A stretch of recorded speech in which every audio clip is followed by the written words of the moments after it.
All right, so try to show you a couple processes of it. Did a bunch of grinding, probably grinded out, I guess 3 inches, so 1.5 inches on each side. Grinded down the welds.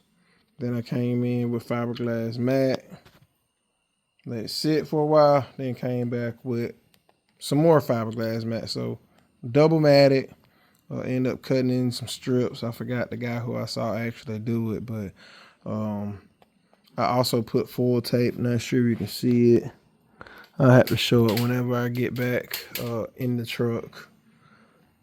I wish I could see it somewhere.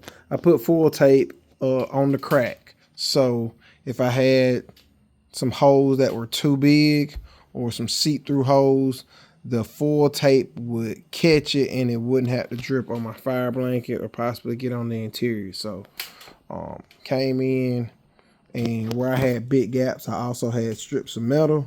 So I cut strips of metal and I would patch it from the bottom and then tack weld it and come back and fill it in. So that's an option if your cuts are not perfect like mine was not.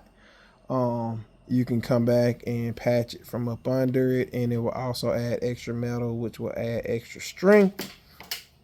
So that's what's in the mix. Double matted fiberglass.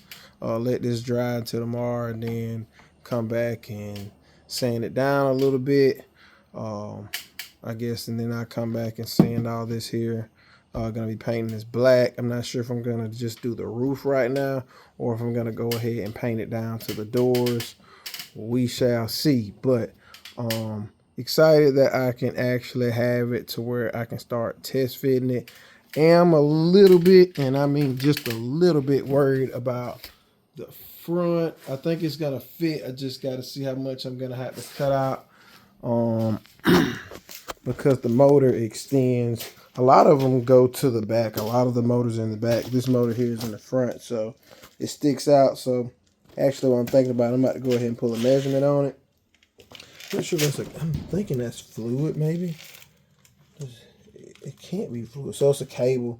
So it winds in a cable. So I guess even if I had to bend it, it won't be the end of the world. But I'm gonna measure off the edge of glass to the outside of the motor, and I might go ahead and cut a notch. Go ahead and cut a notch in the in some of the framing on the inside of the truck. So been getting to it.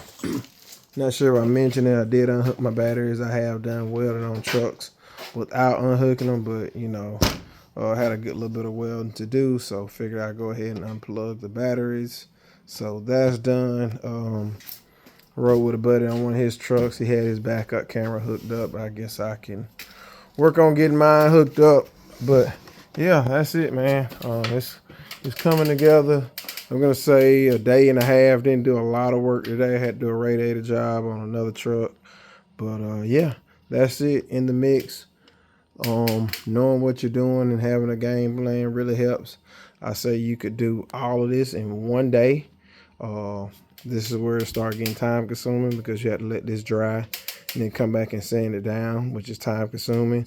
And then just depending on how you feel. I just caught a moth.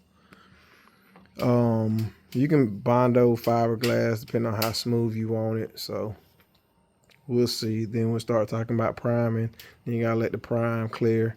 You gotta let the prime clear. You gotta let the prime dry, and then come back and paint. And then once you come back and paint, then you gotta come back and clear. So it's a process. So in the mix,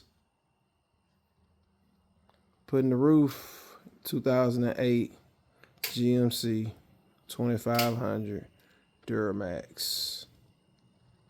Let's go.